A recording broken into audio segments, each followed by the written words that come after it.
जहां एक तरफ AI-171 हादसे के लिए जांच एजेंसी क्रैश साइट पर जांच कर रही हैं, वहीं दूसरी तरफ जो इस हादसे में 274 लोगों से ज़्यादा लोगों की मौत हो गई है, अब उनकी DNA सैंपल की जो रिपोर्ट्स है वो धीरे धीरे अब सामने आ रही है।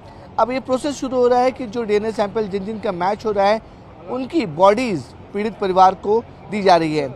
इस समय हम अहमदाबाद के सबसे बड़े सरकारी अस्पताल सिविल हॉस्पिटल में मौजूद हैं और मैं आपको पूरा प्रोसेस समझाना चाहूँगा कि किस तरीके से एक जो भी बॉडीज़ हैं उसमें सारे बॉडीज़ को पोस्टमार्टम होने के बाद DNA सैंपल मैच के लिए इस बड़े से मॉर्चरी कॉम्प्लेक्स में रखा गया है। कोल्ड स्टोरेज कॉम्प्लेक्स है ताकि जो बॉडीज़ हैं वो ज़्यादा डिकम्पोज ना हो। पूरी कोशिश इसमें जो डॉक्टर फैकल्टी के लोग कर रहे हैं। इस जगह पर बाकायदा अनाउंसमेंट हो रहे हैं और जिस तरीके से जिन जिन लोगों के DNA सैंपल मैच हो रहे हैं उनके फ़ोन पर मैसेज दिए जा रहे हैं और साथ ही साथ पीड़ित परिवार को अनाउंसमेंट कर कर जो एप्लीकेशन फॉर्म नंबर है वो बताया जा रहा है। बताने के बाद जो पीड़ित परिवार हैं और जो हॉस्पिटल के जो लोग हैं और साथ ही साथ जो अहमदाबाद पुलिस है उन पीड़ित परिवार को एक एम्बुलेंस में लेकर आती है। उसमें कॉफिन बॉक्स भी रहता है। एम्बुलेंस सीधे आप जो तस्वीर देख रहे हैं जहाँ पे एम्बुलेंस एंट्री लिखी हुई है, एम्बुलेंस वहाँ पे रुकती है।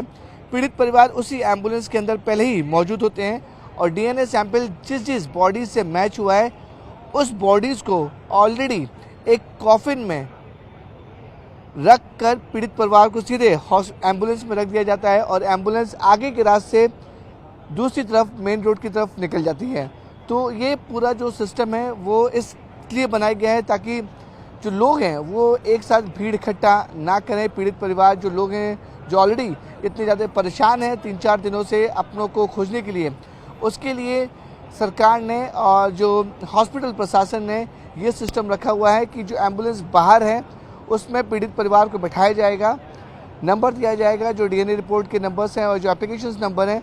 अगर जिन जिन की रिपोर्ट वो आई है, हॉस्पिटल का एक कर्मचारी उस पीड़ित परिवार के साथ एम्बुलेंस के अंदर मौजूद होगा और एम्बुलेंस सीधे अंदर जाएगी।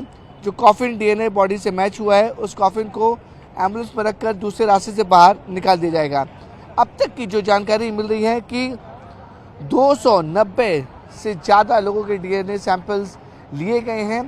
31 लोगों के DNA सैंपल की रिपोर्ट आ चुकी है और जो अभी सिविल अस्पताल के जो हॉस्पिटल के जो ऑफिसर्स हैं उन्होंने जानकारी दी है कि 13 लोगों की जो बॉडीज़ हैं जो प्लेन क्रैश में मारे गए थे उन सभी की बॉडीज़ को पीड़ित परिवार को दे दिए गए हैं।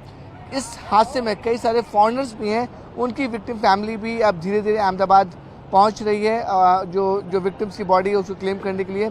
तो ये लंबा प्रोसेस है और बताया जा रहा है कि सारी बॉडीज़ को हैंडओवर करने में 2 दिन से ज़्यादा का समय लग सकता है क्योंकि DNA सैंपल मैच होने में भी समय लगता है। फिर बॉडी को जो इनकी विक्टिम फैमिलीज़ हैं उनको कनेक्ट करने में भी थोड़ा प्रोसेस है। तो बताया जा रहा है कि 1 से 2 दिनों में जो बॉडीज़ अंदर मॉर्चरी हाउस में रखी हुई हैं वो पीड़ित परिवार को हैंडओवर कर दी जाएंगी। अहमदाबाद से कैमरामैन कल्पेश के साथ विवेक गुप्ता, न्यूज़ 18 इंडिया।